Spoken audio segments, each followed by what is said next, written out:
Hello guys, welcome to Jay's designs official. നമ്മുടെ ആദ്യത്തെ voice over video ആണ്. ഇന്നത്തെ വീഡിയോയുടെ മെയിൻ കണ്ടന്റ് എന്ന് പറയുന്നത് ഒരു റെഫറൻസ് ഇമേജിൽ നിന്ന് എങ്ങനെ നമുക്കൊരു എഡിഷൻ നെയിം ഡ്രോ ചെയ്തെടുക്കാമെന്നാണ് ഞാൻ ഇന്ന് കാണിച്ചു തരാൻ പോകുന്നത്. കുറച്ച് ലെങ്ത് ഉള്ള വീഡിയോ ആണ്. മാക്സിമം എല്ലാവരും സ്കിപ്പ് ചെയ്യാതെ കാണുക, കാരണം അതിനകത്തുള്ള ഡീറ്റെയിലിങ്ങും കുറച്ച് ടിപ്സ് ആൻഡ് ട്രിക്സ് ഒക്കെ ഉണ്ട്. സോ മാക്സിമം വീഡിയോ എല്ലാവരും കാണുക. ഇനി ലെങ്ത് കൂടുതലാണെങ്കിൽ സ്കിപ്പ് ചെയ്യുക, നോ പ്രോബ്ലം. ഇനി എന്തെങ്കിലും ഡൗട്ട്സോ കാര്യങ്ങളോ ഉണ്ടെങ്കിൽ കമൻറ്റ് ചെയ്താൽ മതി. സോ നമുക്ക് വീഡിയോയിലേക്ക് പോകാം. ആദ്യം തന്നെ നമ്മൾ റെഫറൻസിനായിട്ട് വെച്ചേക്കുന്ന ഇമേജ് ഇല്ലസ്ട്രേറ്ററിലേക്ക് ഓപ്പൺ ചെയ്യുക. ആ ഓപ്പണായി വരുന്ന ഇമേജ് ഒരു ഡിഫോൾട്ട് ലെയറിലായിരിക്കും വരുന്നത്. ആ ലെയറിന് മുകളിലായിട്ട് വേറൊരു ലെയർ ആഡ് ചെയ്യുക.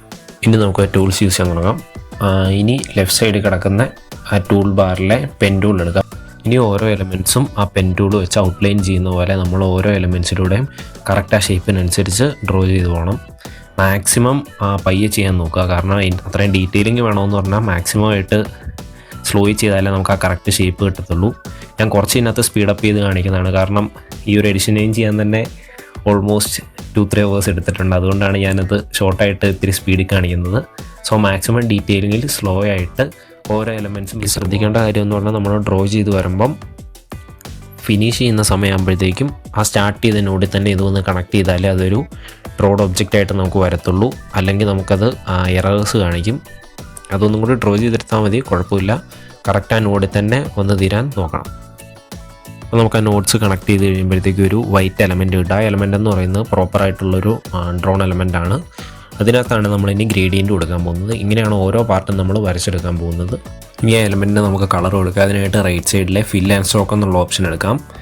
ഫിൽ ആൻഡ് സ്ട്രോക്കിൽ നമ്മൾ റേഡിയൽ ഗ്രേഡിയൻ്റാണ് യൂസ് ചെയ്യുന്നത്. റെഫറൻസ് ഇമേജിൽ യെല്ലോയിഷ് ഓറഞ്ച് മിക്സപ്പാണ് വരുന്നത്. സോ അത് കിട്ടാൻ വേണ്ടി നമ്മൾ റേഡിയൽ ഗ്രേഡിയൻറ്റ് ചൂസ് ചെയ്യുക.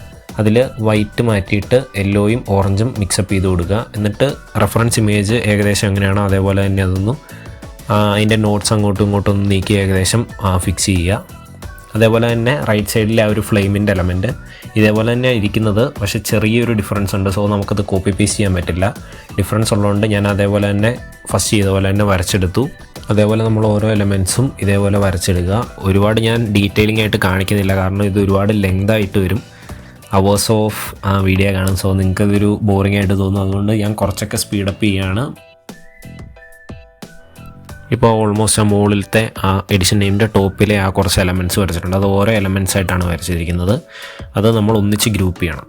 ഗ്രൂപ്പ് ചെയ്ത് കഴിയുമ്പോഴത്തേക്കും നമുക്ക് ഓരോ എലമെൻറ്റ്സിനും ഓരോന്നും കൊടുക്കാതെ ടോട്ടലി മൊത്തം ഒരേ കളർ നമുക്ക് കൊടുക്കാൻ പറ്റും. അപ്പം നമ്മൾ ആ റെഫറൻസ് ഇമേജ് നോക്കി മുമ്പ് ഇതുപോലെ തന്നെ പ്രോപ്പറായിട്ടുള്ള കളർ കൊടുക്കുക. ഇപ്പോൾ ഒരു റെഡിഷ് ഓറഞ്ച് കളറാണ് വരുന്നത്, നമ്മളത് കൊടുക്കുക. അതിന് ശേഷം ആ താഴോട്ടുള്ള ഓരോ എലമെൻറ്റ്സും വീണ്ടും മുമ്പ് ഇതുപോലെ തന്നെ വരച്ചെടുക്കുക. ഇനി നമ്മൾ വരയ്ക്കാൻ പോകുന്നത് ആ യു പോലത്തെ ഒരു എലമെൻ്റാണ്, ആ ഷാർപ്പായിട്ട് നിൽക്കുന്നത്. ആ എലമെൻ്റ് എന്ന് പറയുന്നത് രണ്ട് സൈഡിലും ഒരേപോലത്തെയാണ് വരുന്നത്. സോ നമുക്കത് ഒരു സൈഡിൽ വരച്ച് കഴിഞ്ഞിട്ട് അതേ സെയിം സാധനം നമുക്ക് ഡ്യൂപ്ലിക്കേറ്റ് ചെയ്ത് ഇപ്പുറത്ത് വെക്കാവുന്നതാണ്. സോ ഡ്യൂപ്ലിക്കേറ്റ് ചെയ്യാൻ വേണ്ടി Ctrl+D കൊടുക്കുക, ഒന്ന് അഡ്ജസ്റ്റ് ചെയ്യുക. ചെറിയൊരു ഷേപ്പ് ഡിഫറൻസ് ഉണ്ട്. അപ്പോൾ നമ്മളത് നോട്ട്സിൻ്റെ എഡിറ്റിലേക്ക് പോവുക. ആ നോട്ട്സ് മുമ്പ് നമ്മൾ വരച്ച പോലെ തന്നെ ആ ഔട്ട്ലൈനോട് ഒപ്പിച്ച് നിൽക്കുക. അപ്പോൾ നമുക്ക് ആ പെർഫെക്ഷൻ ഉറപ്പായിട്ടും കിട്ടും. നമ്മൾ വരയ്ക്കുന്ന എലമെൻറ്റ്സ് വെറുതെ ഒരു ഫുൾ കളറായിട്ട് കൊടുക്കാതെ അതിനകത്ത് reflections, low lighting, high lighting വരുന്നുണ്ടെങ്കിൽ നമ്മളതനുസരിച്ചുള്ള കളറുകൾ കൊടുക്കുക. കുറച്ചുകൂടി എലമെൻറ്റ്സ് നമ്മൾ ഡ്രോ ചെയ്യുന്നുണ്ട്. ഒരുപാട് കാണിക്കാൻ പറ്റാത്തതുകൊണ്ട് കുറച്ച് സ്കിപ്പ് ചെയ്യാണ്. ടോട്ടലി വരച്ച് കഴിഞ്ഞിട്ടുണ്ട്. ഇനി അതിനകത്ത് ആ സെൻറ്ററിൽ ആ ബ്ലൂവിൻ്റെ അകത്തെ വൈറ്റിനകത്ത് ഒരു ഐയുടെ എലമെൻറ്റ് കൊടുക്കുന്നുണ്ട്. അത്രയും ചെറിയ എലമെൻ്റ് ആയതുകൊണ്ട് നമ്മൾ ഇപ്പം തൽക്കാലത്തേക്ക് ഒരു റെഫറൻസിനായിട്ടൊരു ഇമേജ് നമ്മൾ നേരത്തെ വരച്ച് വെച്ചിട്ടുണ്ട്. അത് നമ്മളിങ്ങോട്ട് ഇമ്പോർട്ട് ചെയ്ത് കൊടുക്കാൻ പോവുകയാണ്.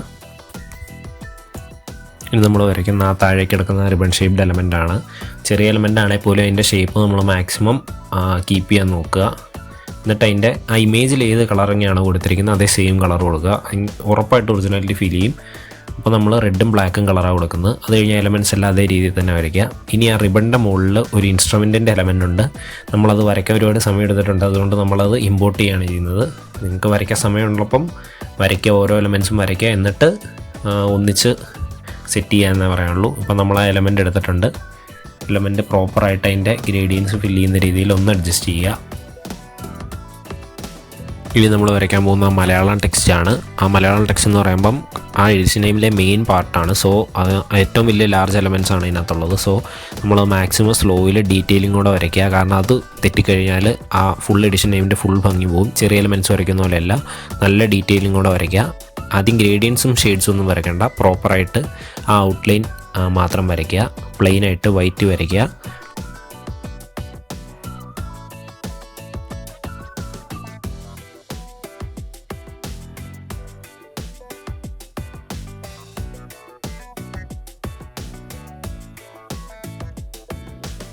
നമ്മളിനി ആ മലയാളം ഫോണ്ടിൽ ഇപ്പോൾ പ്ലെയിൻ ആയിട്ടാണ് ഇരിക്കുന്നത്, അതിൽ നമ്മൾ ആ 3D എഫക്റ്റ് കിട്ടാൻ വേണ്ടി നമ്മൾ ഗ്രേഡിയൻസ് യൂസ് ചെയ്യാൻ പോവുകയാണ്.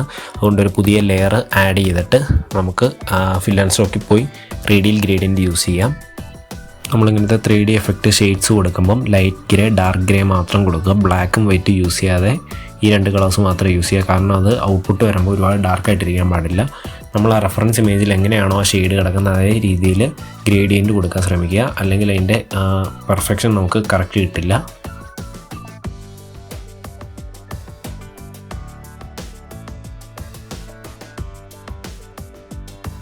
അങ്ങനെ നമ്മൾ ആ മലയാളം ഫോണ്ടിന് മൊത്തത്തിൽ ഏകദേശം ആ ഒരു 3D എഫക്റ്റ് പ്രോപ്പറായിട്ട് ആ റെഫറൻസ് ഇമേജിലുള്ള പോലെ നമ്മൾ വരച്ചിട്ടുണ്ട്. ഇനി ഫയൽ വെറുതെ ഇനി എഡിറ്റ് ചെയ്യാനാണെങ്കിൽ അത് സേവ് ആസ് കൊടുക്കുക. അത് ഇല്ലുസ്ട്രേറ്ററിൻ്റെ അതേ ഫയൽ ഫോർമാറ്റിൽ തന്നെ അവിടെ കിടന്നുള്ളൂ. നമുക്ക് വീണ്ടും ഇതേ സാധനം തന്നെ ക്വാളിറ്റി പോകാതെ നമുക്ക് എഡിറ്റ് ചെയ്യാം. എക്സ്പോർട്ട് ചെയ്യാനാണെങ്കിൽ എക്സ്പോർട്ട് ചെയ്യുക. നമ്മൾ നമ്മുടെ വീഡിയോയുടെ എൻഡിലേക്ക് വന്നിരിക്കുകയാണ്. കുറച്ച് പാർട്ടൊക്കെ നമ്മൾ സ്കിപ്പ് ചെയ്തിട്ടിരിക്കുകയാണ്, കാരണം ഒരുപാട് ടൈം എടുക്കുന്ന ഒരു പ്രോസസ്സാണിത്. നമ്മൾ ഈ എഡിഷൻ്റെയും പ്രോപ്പറായിട്ട് വരച്ചെടുക്കാൻ വേണ്ടി തന്നെ ഏകദേശം 3 to 4 hours ഫുള്ളിരുന്ന് വരച്ചെടുത്താണ്. സോ അത് 6 മിനിറ്റിനുള്ളിൽ കാണിക്കുക എന്ന് പറയുന്ന കുറച്ച് ടാസ്ക് ആയിരുന്നു. എങ്കിലും നിങ്ങൾക്കിത് വീഡിയോ മനസ്സിലായവർ കാണും, മനസ്സിലാകാത്തവർ കാണും. മനസ്സിലായിട്ടില്ലെങ്കിൽ ഷുവറായിട്ടും കമൻറ്റ് ചെയ്യുക, നമ്മളതിന് സൊല്യൂഷൻ കണ്ടെത്തിയിരിക്കും.